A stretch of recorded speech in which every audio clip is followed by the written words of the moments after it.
Hello, and welcome back to day 8 of my Minecraft Hardcore playthrough. Today we're going to be going down to the mines. We're going to try and find some diamonds. We're going to go down to Y, level 11, if we can. Hopefully we can. That'll be very nice. I'm going to finish off my set of iron armor here. So we got the iron leggings, we got the full set. We're going to have to be stuck on stone tools for a little bit longer, but that's okay. We're almost there. We're almost there. So right now I am on Y level 111. So we have 100 levels to get down to today.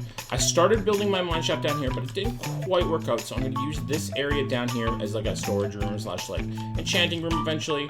But down this way is the real mine shaft, okay? This is the real mine shaft. I was working on this a little bit off video. Don't worry. You're not gonna see a diamond block pick or pop up anywhere. I didn't get any type of good stuff out of my mining experience. So we're almost at the ground here, which is good. I like that. It's good. All right, so we're gonna start turning our mine this way. Hopefully we can make this work. I'm hoping this mine shaft area will work for me. But yeah, I've enjoyed making these videos. I hope to continue putting them out. I hope to continue building into this world, and I hope to not die. That's the end goal of a Minecraft hardcore playthrough, is to not die. So to hopefully make this go for as long as we possibly can, correct? That's the goal of a Minecraft hardcore playthrough. So we're gonna continue to try and survive here. We got armor now, we have a shield, we have a little bit of iron. So I feel like we're doing pretty decently. We have an outline of the base and the house that I want to build. I want to know down below, what kind of house should I build? What kind of roof should I put on my house? You know, what kind of building material should I use? I've really enjoyed building my house in my Twitch stream world, and I built it out of spruce logs and cobblestone. But if you guys want me to build it out of something else in this world, I'd be very happy to hear what you guys have to say. So I kind of want to do this at the same height as the one. So how many blocks up is that? That's 1, 2, 3, 4, 5. 5 blocks, really? What? Oh, that seems crazy. 1, 2, 3, 4. So let's go up one more here. Let's do one more block up. So I want to make this an easy, smooth pathway down into the mines, okay? So eventually, this is going to be our mine shaft for strip mining down below. Eventually, it's going to get down to Y level 11, but in the meantime, I figured I'd tell you guys a little bit about myself. So I'm John. I'm a 31-year-old from Canada. I work in construction, actually. That's what I do for a living. So I have some very interesting experiences with different people in my life. And one of those stories that I wanted to tell you about now is a story about how when I was working at a hospital, okay, a really big hospital. It was a huge project, massive project. I'm talking like 50 to 60 guys from just our crew alone, right? That's a lot of people. It's a lot of people. So I was working up in the mechanical room, okay? Mechanical room of a hospital is huge. In construction, I specifically work in sheet metal, which means that I build the air systems that supply air to the whole hospital, okay? These air systems are ginormous. I'm talking like huge, like massively big duct, right? Massively big pieces of metal. Some of the metal that we were using is 120 inches by 60 inches wide. Big stuff, right? So it's way up in the air, like 40 to 50 feet up in the air. Huge, massive ductwork, right? So one day, we have to attach this ductwork to the units, okay? The units are what supplies the air to the whole construction, the whole site, right? Okay? So I'm up there. I have to get up 40 feet in the air with my coworker. We have to land the metal. It's coming down on a crane from the top, and it's landing through a big hole that we cut in the ceiling, right? So I'm going up there. I have this thing called a scissor lift. It's a big powered platform that can lift you up and down, okay? So I have to go up on this big powered platform, and I have to stay up there for a good solid, I don't know, hour, I'd say, right? For at least an hour, I'm up there. So I get up there and I have to drop my friend off, and he's stuck up on top of the duct, okay? He's stuck up 40 feet in the air with a big harness on that holds him in place so that he doesn't fall. So I drop him off on top of the duct, and I start moving into position on the other side of this duct, okay? We're on each side. You can picture that. We're each on an end, and we're waiting there. We're sitting there. We're kind of twiddling our thumbs and prepping for when this duct comes down from the overhead crane, right? It's getting landed from the overhead crane. So the crane starts moving it into place, and we've been up there for about 10 minutes, maybe a little bit less. And my coworker looks at me and he says, "Johnsy?" And I say, "Yes, coworker." And he says, "John, I have to poop." And I look at him and I say, "Coworker, we're stuck up here." And he says, "John, I know." So I say, "Coworker, you're gonna have to hold it, right?" And he's like, "Okay, I'm gonna do my best." And I'm like, "Well, you're gonna have to do better than your best. You're gonna have to hold it. Okay, we're gonna turn here. I'm gonna turn. Which way do I want to turn? Okay, so I know that I'm down far enough.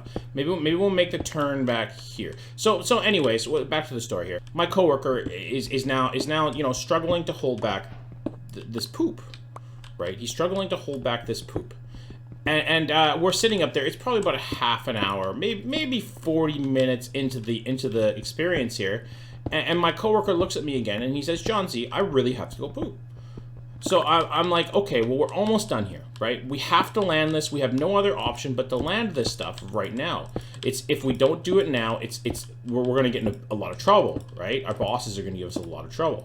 So we continue working, and my coworker says, "Okay. Well, I'll fight through it, right? We're gonna have to go up and get more stone pickaxe." My coworker says, "I'll fight through it, right?" So I say, "Okay." So I go back to working, right? And now at this point, these giant pieces of duct are on the thing, and we're starting to move them into place. We're starting to get them positioned so that we can screw them into the bottom. So it's about 45 minutes in, right? We're struggling, we're having some troubles, and my coworker turns to me and he says, "John, I'm not gonna make it, right?"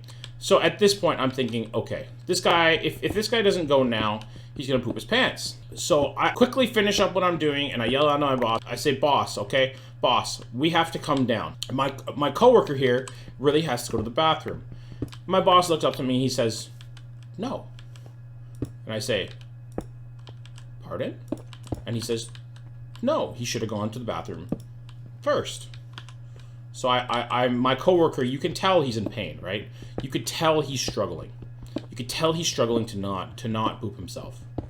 And I turn to my coworker and I say, "Coworker?" And he says, "Yes." And I say, "Coworker, I'm sorry, but the boss says we can't come down." And so he looks at me and he says, "Okay." So we continue working. We finish up what we have to do, right? It's probably an hour and 5 minutes, hour and 10 minutes into the endeavor, right? We're both tired. We're both ready to come down from this really high height. So I realize that if I don't come and get him right away, he's going to poop his pants. So I ripped the scissor lift around the corner, right? I go as fast as I possibly can. I come down, I rip over, I go over to where he's working, and I pick him up, right? I grab him. I say, "Okay, coworker, you're gonna come over and we're gonna get you down and you're gonna go down and everything's gonna be good, right?" So he starts crawling over to me to where I'm parked, and he looks at me and I look at him and I could tell he's in trouble. He's not doing very well, right? So he starts climbing into the bucket, into the area that the scissor lift is, and as he's climbing over the railing, right? As he's making his movement to get over the railing, I hear a loud sound. And this sound, unless you've heard somebody poop themselves before, you don't quite understand how traumatizing this sound is, right? It's almost echoes in your head. So we look at each other, right? After I hear this sound, I realize what's happened. And so does he. He understands the situation. And so we look at each other, we make eye contact, direct eye contact. And I say, "Coworker?" And he says, "Yes." Look, very calmly, right? Very calmly. And I ask him with a straight face, I ask him, "Coworker, did you just poop yourself?" And he looks at me with as straight of a face as he possibly can. He's not doing very well right now, right? Obviously, for obvious reasons. And he says, "Yeah, I did. I did just poop myself."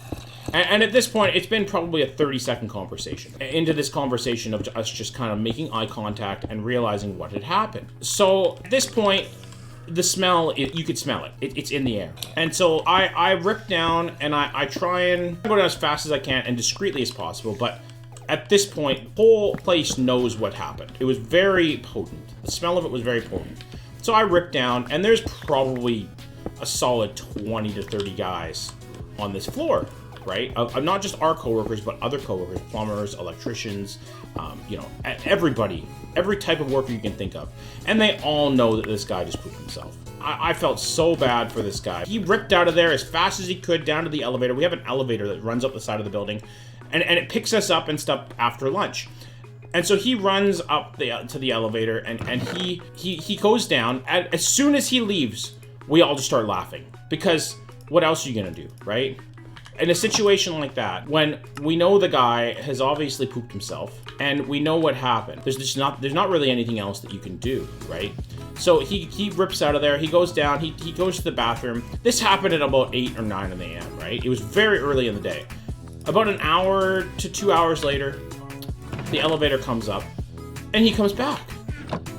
He came back to work, and so he came back after pooping himself, straight on pooping himself in new pants, and my boss asked him. He says, "Coworker, keep your shit together." And that was it. That was the end of the story. I hope you guys enjoyed that. I hope you guys enjoyed me just mining and telling you a little bit of story there. I'm gonna keep mining off video. I hope you guys enjoyed listening to me talk about my work experiences. If you enjoyed this, if you found this funny, or if you wanted to hear more experiences that I had at work, please let me know down in the comments. And I will catch you guys next time for day 9 in our hardcore series.